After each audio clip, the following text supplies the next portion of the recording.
Hey guys, I'm Dimension Jump and today I'll be reviewing the Smash Bros. Ultimate Fighters, Pyra and Mythra, who were released back on March of 2021.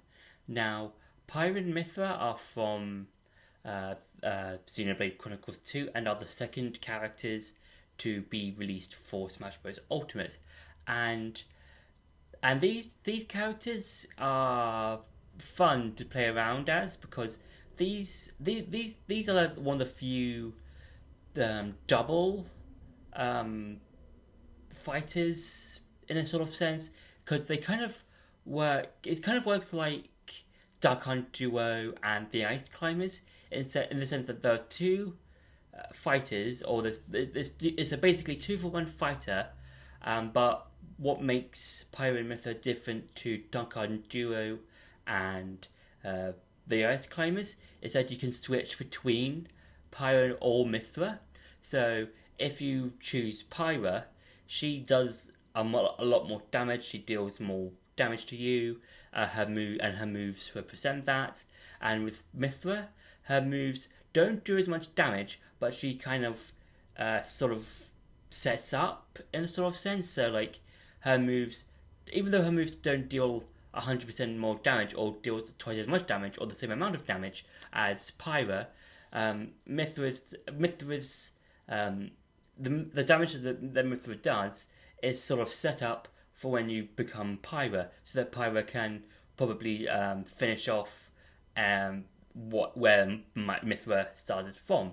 And that's an interesting way of playing as a character, because it's always thinking, okay, how do I want to play in this match? Do I want to just deal the most amount of damage as Pyra, or do I want to play as Mythra for the match, or do I want to switch between the two and try and use some tactics like that? And that's something really cool. And the stage that they have is probably the smallest one we've had, because there have been a lot of stages in Smash Bros. Ultimate specifically, not just in the Smash Bros.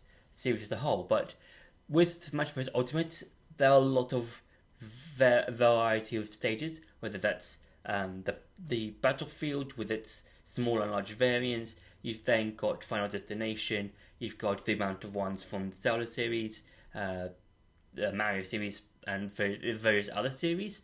But with the one from Xenoblade Chronicles 2 that we got for Pyra and Mythra, this is probably the smallest one we have, because the stage is about this big-ish. It's roughly about this size, and there isn't a lot of amount of room to run about in. So I think when it comes to fighting, it makes a lot of interesting ways of how to deal damage, especially if you are using Pyra and Mythra, because you might want to use Mythra in like a lot of the time, and you might want to use Pyra sporadically, because one of her moves is that she leaps into the air and does a sort of downward strike with her sword, and that's a really good like sort of not ability but move, and then you might want to think, okay, I can use different strategies here and there. And also it's like, because it's on this sort of dragon character from the game, the dragon character sort of turns his head to look at the different titans. I believe they're called titans that appear in the background. So again, it makes the stage a lot more smaller.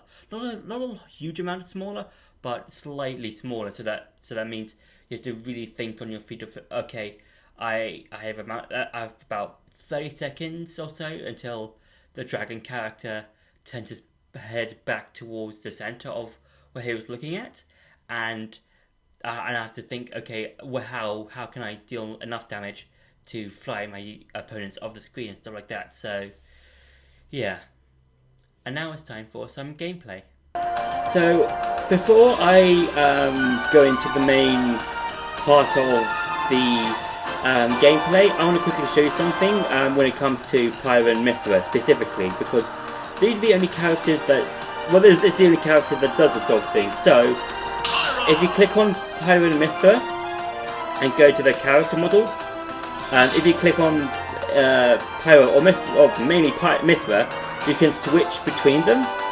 So I think that's quite cool.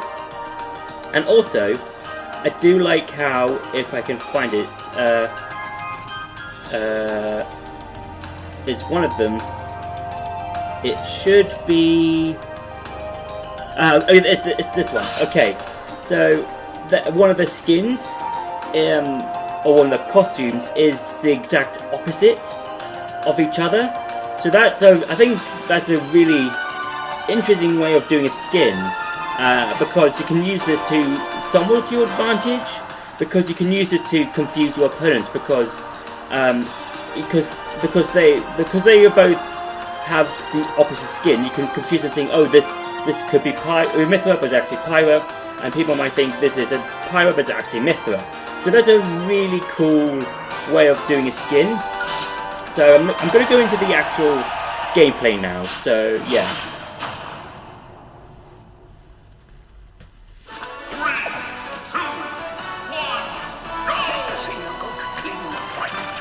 So when it comes to the gameplay itself, as you'll clearly see, Pyra and Mythra do have two different sets of moves. So with Pyra, hang on, oh no, if I can, there we go.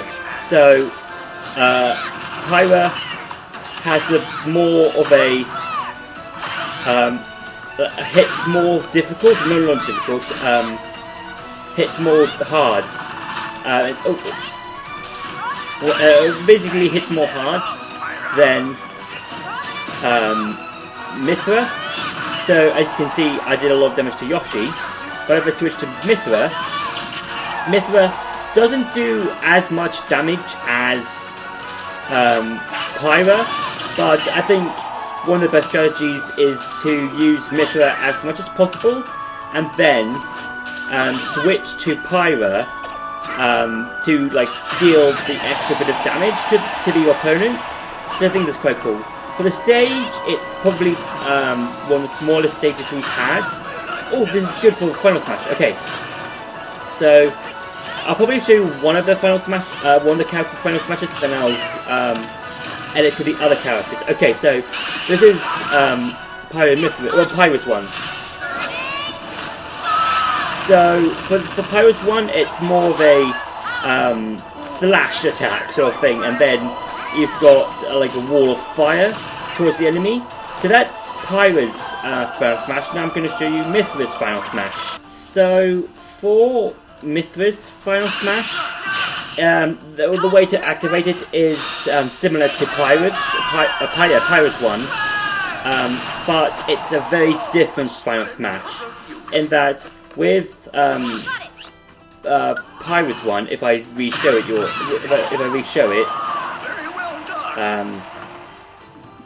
I'll just wait. Okay, there we go.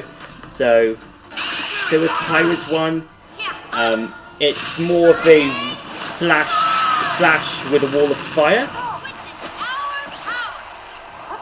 and then if I switch back to Mythra again.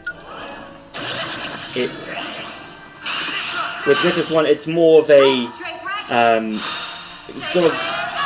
sort of like a barrage of light attacks, which I think is quite nice, and it shows how they are two different people and stuff like that. So yeah, so that's it for Mythra's Final Smash. So that's been it for the gameplay. Now I'm going to go back to the review. So when it comes to Pyra and Mythra, I think they're a nice inclusion in the game because it's one of those surprising reveals. Because I remember in the trailer when Pyra said that she was joining Smash Bros, Rex said he thought he was going to be in Smash, and that's a sort of like a nice sort of bait and switch sort of thing, because like, oh, Rex, and I think a lot of fans thought, oh, Rex is going to be in the game. No, it's actually going to be his friend or companion. I think Pyra and Mythra are more Rex's friend or friends, depending on who you ask, because both Pyra and Mythra are the same person, but they're two separate entities. It's kind of weird from my perspective, and yeah, I think they're really, really unique. It's not like how other characters work, where you look at Peach and Daisy, Mario, Dr. Mario, um, Link and his clones, and in the sense that, oh, these are basically just the same person as um, the one that was first introduced into the game, but with a different skin. With Pyra and Mythra, they feel so different and so unique that they are pretty much two different people, and yeah, they're so cool, and you can kind of see that with not only their moves but also their final smashes, which I think is quite cool because like their final smashes are slightly different from each other, and it's not like if you look at Toon Link and Young Link where they both have the same final smash, and you could say that for the links in the main links in Brawl and the Smash Bros for Wii U, not Smash Bros Ultimate because that version of Link is from Breath of the Wild, and he has a very different final smash. So those 4.5 or 3.5 links pretty much have all the same final smash in the sense that they just do a Triforce Slash thing where they just rush to a person and just hit them multiple times. And this is more like for when it comes to Pyro and Mythra's final smashes. It's kind of like Pit and Dark Pit where they have very different final smashes from each other. So that's quite cool and interesting. And yeah, and again, as I said in last week's video, it's more about when it comes to the characters who are introduced in the Fighter Pack 2, it's more about pushing the boat out and saying who can we get for this Fighter Pack. And I think with the first two, it does push the boat out quite a lot. But I think which I'll explain in next week's video, and also the video I'll be making on the Fighter Pack 2 as a whole. The characters from the third one onwards do push the boat out, I would say probably a lot more in my opinion. So yeah, so that's been my review for Pyra and Mythra. I hope you enjoyed this video. Don't forget to like, share and subscribe, and I'll see you in the next video.